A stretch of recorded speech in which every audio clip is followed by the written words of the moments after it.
Hello everyone, welcome to AvgJoeWatchReviews, where we do more than just reviews. If you're wondering what this is and why these watches are face down, you're going to definitely want to stay tuned. We're going to be using this contraption just a little bit later. But what we're going to be doing is we're going to be seeing the movements of the Orient Mako. This one being the non-winding movement. This one gets wound through movement. And the Orient Bambino, this one being a winding movement. And wanted to see, because I was just curious myself, as to what these movements look like since they're hidden behind these case backs. And we're going to get the assistance of this nifty tool right here that you can purchase on Amazon. Now, we're not being sponsored by Godiva in any way, shape, or form, but I do like to share cool little things here and there with the subscribers, especially if you're on Instagram. These take awesome macro pictures, so it comes with a whole bunch of lenses here for a nice price. I'm going to post a link below if you're interested in that. So we're actually going to be using it for something a little bit different today. We're going to be using it through video. And the way you do that is just basically open up the clip and slip it right over the lens, just like that.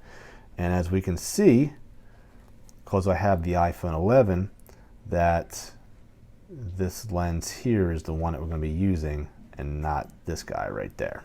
So let's go right back to that. And this way we can take some close-ups of the movements. So let's start off with the Orient Mako. We take off the back, and the first thing we see is a really boring looking rotor. It does have 21 jewels, Orient Watch Company Ltd, and there's a little serial number there. We do see the balance wheel with the jewel for the friction point so that it doesn't get too heated, and it helps to lubricate that point. Now, the movement itself is really nothing to write home about, so covering up this movement I have absolutely no issue with.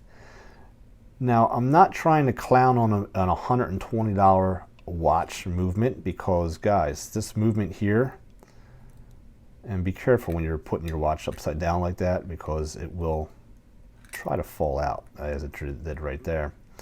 So definitely be careful. You want to definitely try to support it and not be like me and have it almost fall out on you. But it won't completely fall out, but you don't want to bend anything. I mean, the crown is keeping it in place there, so, and also the pusher here. But as I said, you want to be a little bit smarter than I was right there. Now, let's take a look at the Orient Bambino. Now, as I said, this watch is an upgrade over this one movement-wise, and this one is more like I believe $60 to $180 watch, but let's find out what the movement looks like. So we take a look, and right away we see that the rotor is indeed much nicer. That's actually a really nice rotor for under $200. A lot of detail with that. But we see a basic movement besides that, not a lot of other detail besides the rotor, but not expecting that at this price point. But definitely, I was definitely curious to see what this would look like. And if there was any way that I could put a exhibition case back on that one, which I have here on the Hamilton. Now, I'm not comparing the two, but the Hamilton definitely has a nice movement as well. Definitely nicer than the Orient, but I think the Orient would be a good candidate for an exhibition case back because it does have a nice rotor at least. So definitely would have my vote if they were to produce one with an exhibition case back. So Orient, if you're watching, could you guys maybe do a 7th or 8th edition with an exhibition case back? But that's all I wanted to show you guys today. So just wanted to thank you guys for watching. And remember, there's always time to be kind to one another. Take care of each other.